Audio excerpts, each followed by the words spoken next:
మొత్తానికి ముఖ్యమంత్రి గారి ఒంట్లో వణుకు పుట్టింది.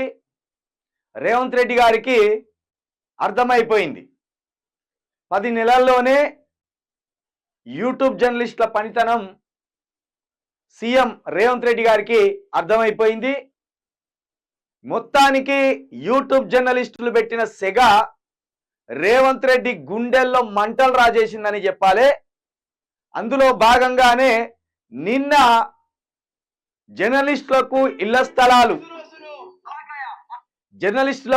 స్థలాలు అనే అంశాన్ని ముందటేసుకొని యూట్యూబ్ జర్నలిస్టులకు వార్నింగ్ ఇస్తూ మెయిన్ స్ట్రీమ్ జర్నలిస్టులని జోకుతూ ఈ మెయిన్ స్ట్రీమ్ మీడియాని ఈ యూట్యూబ్ మీడియాని రెండిటిని చీల్చే ప్రయత్నం చేసిండు. ముఖ్యమంత్రి గారికి అర్థం కాకపోయేది ఏంటంటే ప్రస్తుతం మెయిన్ స్ట్రీమ్ మీడియా కంటే కూడా యూట్యూబ్ జర్నలిస్టులే ఈ సొసైటీలో జరిగే అక్రమాలను కావచ్చు, అన్యాయాలను కావచ్చు సరైన రీతిలో ప్రజలకు చూపిస్తున్నారు. మెయిన్ స్ట్రీమ్ మీడియా అంతా నీ భజనలో ఉన్నది, కానీ ఈ యూట్యూబ్ మీడియా మొత్తం ప్రభుత్వ అన్యాయాలను, ప్రభుత్వ నిర్లక్ష్యాన్ని, మంత్రుల మొద్దు నిద్రను, మీ అన్నదమ్ముల అరాచకాన్ని, మీ కాలయాపనను ఎప్పటికప్పుడు ఈ యూట్యూబ్ జర్నలిస్టులే విప్పి చెప్తున్నారు. ఈ క్రమంలో నీ ఆవేశాన్ని, నీ ఆవేదనను, నీ ఆక్రోశాన్ని మొత్తం నిన్న జర్నలిస్టులకు ఇళ్ల పంపిణీ అనే కార్యక్రమాన్ని పెట్టుకొని సందర్భం లేకపోయినా అసందర్భంగా నిన్న నువ్వు ఎవరెవరికి వార్నింగ్లు ఇచ్చినావు అనేది కూడా తెలుసు.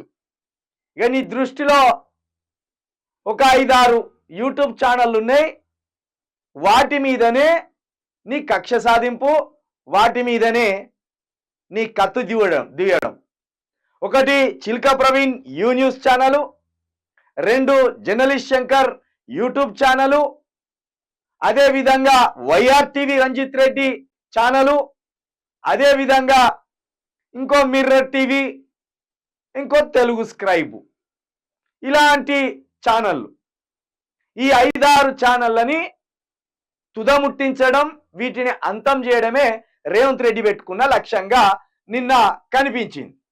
మేము ఒకటే చెప్తున్నాం, రేవంత్ రెడ్డి గారు నీ తాటాకు చప్పులకు కానీ లేకపోతే నీ బెదిరింపులకు కానీ భయపడితే ఇన్ని రోజులు ఇక్కడ మేము నిలబడే వాళ్ళం కాదు.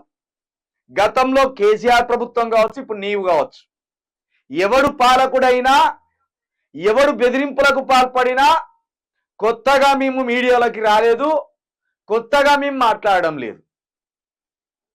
15 సంవత్సరాలుగా మా రాతలతో ఈ ప్రజలకు నిజాలు చెప్పినాం. ఒక 4-5 సంవత్సరాలుగా మాట్లాడుతూ ఈ ప్రజలకు నిజాలు చెప్తున్నాం. కాబట్టి నీవు సక్రమంగా ఉండి సక్రమైన పనులు చేస్తే మాకు మాట్లాడే పని ఉండదని మరొకసారి మీకు తెలియజేస్తూ, నీవు మమ్మల్ని భయపెట్టియాలని చూస్తే మేము భయపట్టోళ్ళం కాదు. మేము మీకంటే జగమొండి రకాలం, నీకంటే జగమొండి. నువ్వు పైసా చూసో, అధికారం చూసో నువ్వు జగమొండిలాగా కనబడుతున్నావు కావచ్చు, కానీ మా దగ్గర రూపాయి పైసా లేదు, మాకు అధికారం లేదు. కేవలం తెలంగాణ అనే ఒక మమకారం మీద, తెలంగాణ ప్రజలంటే ఒక మమకారం మీద, ఈ దేశంలోనే తెలంగాణ అత్యున్నతమైన నెంబర్ 1 స్థానానికి ఎదగాలని ఒకే ఒక్క లక్ష్యంతో మేము మాట్లాడుతున్నాం. ఆఖరికి సిగ్గుబాయ నేను దేశం ఉందట. బిజినెస్ క్లాస్ స్టేట్స్లో మన స్టేట్లో లేకపోయా, ఆగమైపోయా.